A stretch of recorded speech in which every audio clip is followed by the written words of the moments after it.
नमस्कार मंडळी. देशपांडे सरांचा आम्हाला 2 दिवस सतत फोन येत होता. त्यांनी आम्हाला फोनवरून सांगितलं की एक बाबा बरोबर 5:30 वाजता गेले 2 वर्ष त्या चौकामध्ये येतात आणि तिथे ते चहा पितात, पण नंतर ते कुठे जातात याचं मला काहीच अंदाज येत नाही. त्यांना त्या बाबांबद्दल अतिशय उत्सुकता होती. त्यामुळे त्यांनी सांगितलं की किनाऱ्याची टीम इकडे येईल का आणि नक्की ते बाबा कुठे जात आहेत, काय करतात, त्यांचं घर कुठे, त्यांचं कुटुंब कोणते किंवा त्यांचं गाव कोणते, ते का बरं असे एकटेच येतात, हे आपण जाणून घेऊ शकतो का? आम्हाला सुद्धा हा फोन आल्यानंतर आमची पण उत्सुकता वाढली. बाबांच्या काळजीने आमची किनाऱ्याची टीम वृद्धाश्रमातून त्या जागेवरती जाऊन पोहोचली. आम्ही तिथे गेल्यानंतर आमच्या लक्षात आलं की इथे खूपच गर्दी आहे. या गर्दीमध्ये आपण बाबांना शोधणार कुठे? म्हणून आम्ही देशपांडे सरांना सांगितलं की सर, तुम्ही त्यांना फक्त एक 10 मिनिटं त्या टपरीपाशी थांबवून ठेवाल का? आम्ही आसपासच थांबलोय. आम्ही अगदी त्या लोकेशनच्या जवळच होतो. देशपांडे सरांनी आम्हाला परत फोन केला आणि सांगितलं की ते बाबा इथे आलेले आणि आता तुम्ही सुद्धा येऊ शकता. चहा पीत पीत त्यांनी 10 मिनिटं त्या बाबांशी गप्पा मारल्या. देशपांडे सर त्या बाबांना ओळखत असल्यामुळे बाबा पण त्यांच्याबरोबर गप्पा मारत होते. बाबा त्यांच्या स्वतःची माहिती सोडून सर्व काही जनरल गोष्टी त्यांच्याशी बोलत होते. नंतर आमच्या किनाऱ्याची टीम त्या बाबांच्या जवळ जाऊन पोहोचली. बाबांशी आम्ही बोलायचा प्रयत्न केला, बाबांना माहिती विचारण्याचा प्रयत्न केला. जेव्हा आम्ही विचारलं ना की बाबा, तुम्हाला किती मुलं आहेत, त्यावेळेस मात्र बाबांना संशय आला बरं. आणि बाबा अत्यंत हुशार व्यक्ती, त्यांनी आम्हाला कोणतीच माहिती सांगितली नाही आणि चहा पिऊन चुपचाप त्यांनी त्यांचा रस्ता धरला. पण आमची उत्सुकता मात्र काही कमी झालेली नव्हती. बाबा नक्की त्या रस्त्यावरून जातात कुठे हे मात्र आम्हाला पाहायचंच होतं आणि आम्हाला तो सोक्षमोक्ष लावायचाच होता की नक्की त्यांचं घर कुठे, त्यांचं बॅकग्राऊंड काय आहे. आम्ही बाबांच्या काळजीमुळे गाडीमध्ये बरंच काही साहित्य घेऊन गेलो होतो. त्याच्यामध्ये धान्य होतं, कपडे होते, काही वस्तू होत्या, ब्लँकेट होते. आम्हाला वाटलं की बाबा गरजू असावेत म्हणून आपण त्यांना मदतीचा थोडासा हात देऊयात. पण मंडळी, तसं काहीही नव्हतं. आम्हाला पाहून बाबा रस्त्याने सरळ सरळ पुढे जात होते. पांढरा शुभ्र पायजमा, डोक्यावर टोपी, पांढरा शुभ्र त्यांचा सदरा, अतिशय सुंदर असे गोरे गोरे पान ते आजोबा रस्त्याने एकटेच निघाले. कॉन्फिडन्स मात्र खूपच मोठा होता. अतिशय सडपातळ असणारे त्यांचं व्यक्तिमत्व ते मात्र अतिशय वेगळंच आम्हाला दिसत होतं. आमची गाडी त्यांच्या मागे मागे हळूहळू आम्ही घेऊन जायला लागलो. नंतर बाबांच्या लक्षात आलं की आम्ही त्यांचा पाठलाग करतोय, म्हणून बाबांनी त्यांची दिशा बदलली. शेवटी किनाऱ्याचे व्यवस्थापक गिरीश कुलकर्णी सर गाडीतून खाली उतरले आणि बाबांच्या पाठीमागे पायी जायला लागले. पण बाबांनी असं दाखवलंच नाही की त्यांना कळतंय की बाबा आम्ही त्यांच्या मागे आहोत म्हणून. ते जवळजवळ 10 ते 12 किलोमीटर अंतर 1 तासाभरामध्ये चालत चालत पुढे जात होते. अक्षरशः चौकांमधनं गाड्या जेव्हा ते रोड क्रॉस करत होते तेव्हा आम्हाला स्वतःला भीती वाटत होती की यांचा काही अपघात तर होणार नाही ना. आम्हाला फार चिंता सतावत होती, पण उत्सुकता मात्र फार होती आणि आम्हाला तो सोक्षमोक्ष लावायचाच होता की बाबांचं घर नक्की कुठे आहे. बरोबर एक चौक आला. त्या चौकापासून बाबा उजवीकडे वळाले. रस्ता अतिशय अरुंद होता, त्यामुळे आम्ही काही गाडी आतमध्ये नेऊ शकलो नाही. पण गिरीश कुलकर्णी सर मात्र त्यांच्या मागे मागेच असल्याने नक्की ते कुठे जात आहेत ते आमच्या लक्षात आलं. खाली वॉचमन काका बसले होते.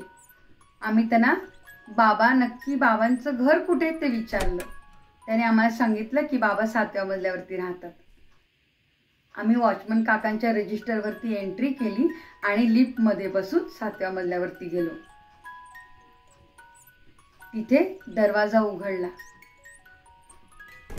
पण आतमध्ये बाबांनी मात्र त्यांच्या पत्नीला आधीच कल्पना देऊन ठेवलेली होती की त्यांचं कोणीतरी पाठलाग करतंय, तू काही दार उघडू नकोस, बहुतेक ते पोलीसच असावेत. आणि अक्षरशः त्या भीतीने बाबा एका कोपऱ्यामध्ये जाऊन बसले होते. मंडळी, जरी ही गमतीची गोष्ट वाटत असली तरी ती अतिशय गंभीरच होती. बाबा कोरोना काळामध्ये 2 वर्ष घरामध्ये बसल्यामुळे त्यांना आता मात्र घरामध्ये अजिबात बसायचं नव्हतं. त्यामुळे ते सर्व मोठं कुटुंब असून सुद्धा एकटेच रोज सकाळ संध्याकाळ बाहेर फिरायला जायचे. त्यांच्या अतिशय सुशिक्षित अशा पत्नीने जेव्हा दार उघडलं आणि आम्हाला घरात बसवलं, त्यांनी पाणी वगैरे देऊन आमची चौकशी करायला सुरुवात केली. आम्ही त्यांना सांगितलं की आम्ही किनारा वृद्धाश्रमातून आलोय आणि आम्ही इथपर्यंत कसे पोचलो आणि आम्ही कोणत्या कारणाने इथे आलोय ते पण आम्ही त्यांना कल्पना दिली.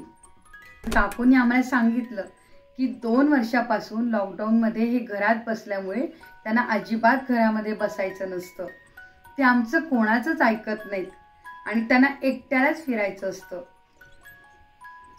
मंडळी, त्यांच्या घरातलं कुटुंब अतिशय सुशिक्षित होतं.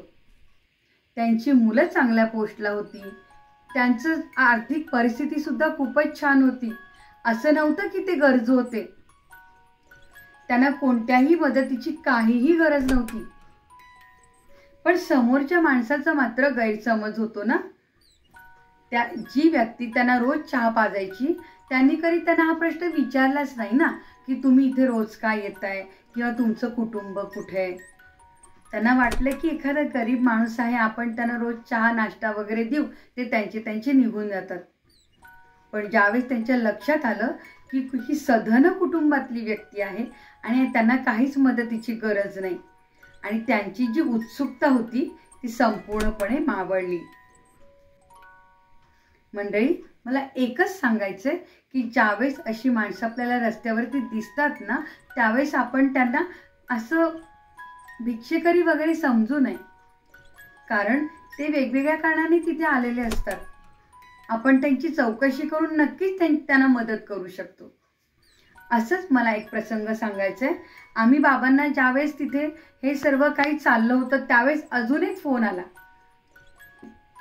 तो फोन नंतर आम्ही घेतल्यानंतर आमच्या लक्षात आलं की अजून एक निराधार आजी रस्त्यावरती पडलेल्या आहेत आणि त्यांना सुद्धा मदतीची खूपच गरज होती. मग मात्र आम्ही त्यांना फोनवरूनच कल्पना दिली नक्की त्या आजींना कशी मदत करायची. मंडळी, सर्वसामान्य व्यक्ती अशा निराधार आजी आजोबांना मदत करायला खरंच खूप घाबरतात बरं. बरोबर आहे त्यांचं. त्यांना असं वाटत असतं की पोलिसांचा ससेमिरा तर मागे लागणार नाही ना, किंवा आपण त्या व्यक्तीला समजा दवाखान्यामध्ये नेलं, तिथं काही बरं वाईट झालं तर कोण त्यांची जबाबदारी घेणार अशी एक मनात भीती असते. त्यामुळे अनेक जण मदतीला यायला सुद्धा घाबरत असतात. पण खरं सांगू का, आपण इथेच चूक करत असतो. व्यक्ती रस्त्यावरती निराधार अवस्थेत पडली आहे आणि तिला तुमची गरज आहे मदतीची आणि तुम्ही त्याला मदत न करता पुढे जाताय, हे आपल्या मनाला सुद्धा पटत नाही ना. मग आपण अशा व्यक्तींसाठी एक छोटीशी गोष्ट करू शकतो.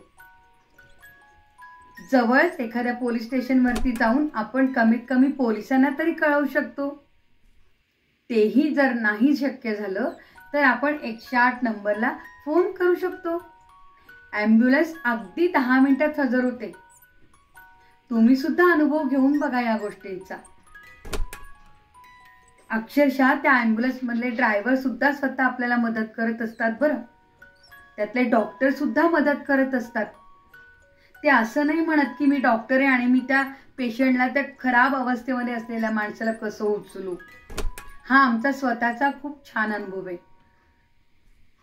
आपण त्यांच्याबरोबर फक्त ॲम्ब्युलन्समध्ये बसून किंवा आपल्याच गाडीमध्ये बसून त्यांना हॉस्पिटलपर्यंत पोहोचवायचं, एवढंच आपल्याला छोटंसं काम करायचं असतं. तुम्हाला कधीही असं दवाखान्यामार्फत म्हटलं जात नाही की आता तुम्हीच त्यांचं सर्व बघा. अगदी आनंदाने त्या माणसाला प्रवेश दिला जातो, त्याच्यावरती उपचार केले जातात. आज तुमच्या एका फोनमुळे त्या माणसाचा जीव वाचू शकतो. आपल्या आयुष्यातला अर्धा तास 1 पाऊण तास जो काही लागेल आपण त्यांच्यासाठी जर दिला आणि त्यांचं जर आयुष्य वाचलं तर विचार करा मंडळी, किती मोठं समाधान आपल्याला मिळेल. आज समाजामध्ये अनेक व्यक्ती आहेत ज्या चालू शकत नाहीत, ज्या बिचाऱ्या एकाच ठिकाणी बसलेल्या असतात आणि त्यांना त्यांचे अवयव निकामी झाल्यामुळे दवाखान्यापर्यंत सुद्धा जाणं शक्य नसतं. आणि जी व्यक्ती निराधार अवस्थेमध्ये पडलेली असते बिचारी, जिला काही सुद्धा मदत कोणी करू शकत नसतं, तिला जागेवरून उठता पण येत नसतं, मग तशा व्यक्तींना जर आपण मदतीचा हात दिला किती बरं वाटेल.